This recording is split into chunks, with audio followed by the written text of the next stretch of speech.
Merci, Monsieur le Vice-président. Pour le groupe Horizon, Monsieur Thierry Benoît. Merci, Monsieur le Président. Monsieur le Président de la FNSEA, Messieurs les vice-présidents. Nous parlons donc d'une loi d'orientation agricole. Et en termes d'orientation agricole depuis 50 ans, la principale orientation, ça a été l'agrandissement. C'est ce qui explique qu'on a réduit d'autant le nombre d'exploitants et d'actifs agricoles en France.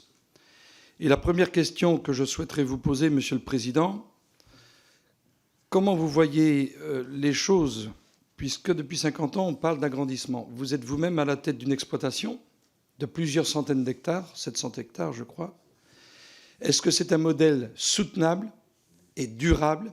Et est-ce qu'une loi d'orientation agricole en 2024, si on veut installer des jeunes, au-delà de la question du revenu que vous avez à juste titre évoquée, est-ce qu'il n'y a pas là une orientation à prendre, mettre le nez, mettre de l'ordre dans le fonctionnement des SAFER, dans le fonctionnement des commissions départementales d'orientation agricole, en termes de transparence, en termes d'arbitrage, lorsque j'ai un choix pour installer un jeune ou alors aller vers de l'agrandissement? C'est le premier point.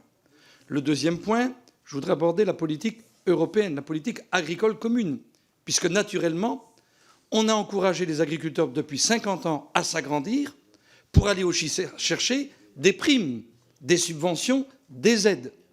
Personnellement, j'aimerais connaître votre avis et savoir si vous êtes favorable, le plus vite possible, à une réorientation de la politique agricole commune, notamment vers le nombre d'actifs agricoles sur les exploitations, vers l'élevage et vers les services environnementaux. Je dis l'élevage, pourquoi? Parce que nous sommes actuellement, j'entends le Premier ministre parfois qui parle de la semaine en 4 jours. Lorsqu'on installe un éleveur laitier en Ille-et-Vilaine, il a 25 ans, on lui met sur la tête entre 700 et 1 million d'euros. Et il fait 70 heures semaine.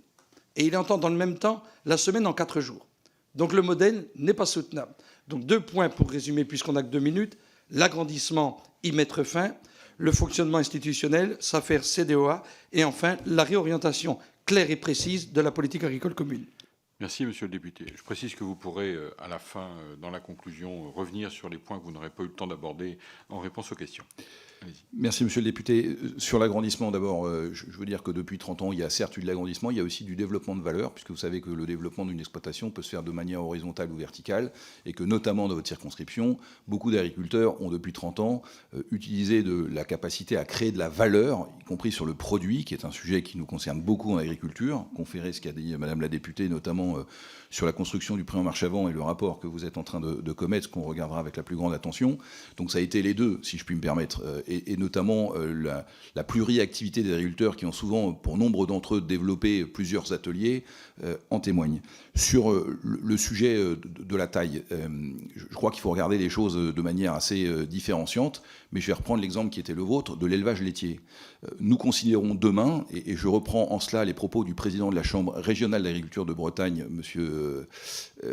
André Sergent, qui disait à un colloque vendredi qu'en exploitation laitière notamment, il faudrait faire grandir les exploitations si on veut continuer à attirer des jeunes. Parce que vous l'avez dit, travailler seul avec 70 vaches, 60 ou 70 heures par semaine, c'est un modèle sociologique qu'une partie de la jeunesse n'est pas prête à embrasser. En revanche, demain, avoir des exploitations un peu plus grandes, je dis bien un peu plus grandes, avec 100 ou 120 vaches, pouvoir être à deux avec un salarié ou un associé et pouvoir avoir le droit de prendre un week-end de temps en temps et quelques jours de vacances, ça paraît essentiel. Et ça sera aussi le moyen de pouvoir conserver un élevage laitier en France. Donc on voit bien que le sujet de la taille des exploitations n'est pas une fin en soi. La fin en soi, c'est qu'est-ce que ça crée comme valeur et qu'est-ce que ça crée comme emploi. Ça me permet de faire la transition sur la PAC et le nombre, la reconnaissance de l'actif versus, où je finirai tout à l'heure, mais je vous répondrai tout à l'heure.